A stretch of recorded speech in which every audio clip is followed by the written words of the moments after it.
নমস্কার বন্ধুগণ। তো আজ গঙ্গা পুজো উপলক্ষে আর কি প্রত্যেকটা গঙ্গার ঘাটেই গঙ্গা পুজো হয়ে থাকে। তো আমিও ঠিক আমার এলাকার আর যে কিছু গঙ্গা পুজো হয় মানে গঙ্গার ঘাটে তারই একটা সম্পূর্ণ ভিডিও তোমাদের সামনে প্রেজেন্ট করছি। তো কন্টিনিউ করতে থাকো। তো আগের বছর তোমাদের কি আগের বছর না তার আগের বছর দেখিয়েছিলাম, তবে এই বছর ওর বলতে গেলে শিবাসঙ্গন যে ঘাট সেখানেই গিয়েছিলাম।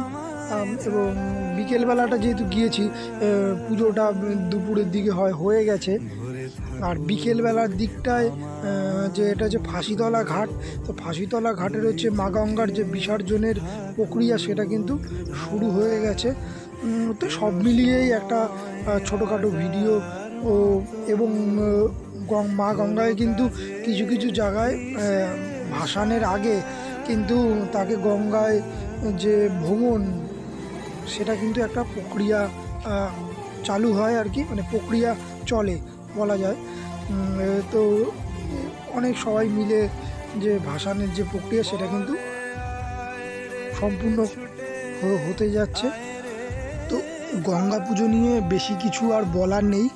এবং আগের বছর আরেকটা ঘাটে গিয়েছিলাম যেখানে সন্ধ্যাকালীন যে গঙ্গা আরতি হয়। তো আগের বছর আরেকটা জায়গায় গিয়েছিলাম, এই বছর আরেকটা জায়গায় গিয়েছি।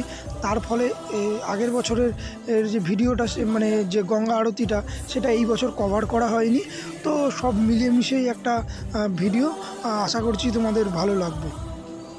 এর পাশাপাশি বেশ কিছু ঘাটেও গিয়ে একটু ঘুরলাম।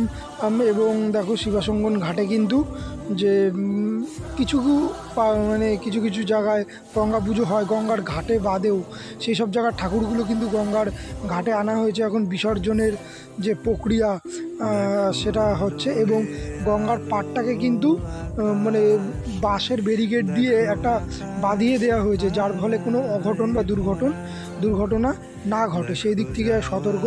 এবং এর পাশাপাশি যেই কথাটা তোমাদের কিছুক্ষণ আগে বললাম, দেখতেই পাচ্ছ নৌকা করে কিন্তু মা গঙ্গার যে একটা ভ্রমণের দৃশ্য সেই মুহূর্ত কিন্তু এখানে তোমরা দেখতে পাচ্ছ। এবং বেশ আনন্দের সাথে এই যে প্রক্রিয়াটা সেটা কিন্তু এরা পরিচালনা করছে। এবং তার পাশাপাশি যে মা গঙ্গায় কিন্তু যে দোলনার মতন দোলাচ্ছে দেখতেই পাচ্ছ, আনন্দের সাথে এই উপভোগ করছে।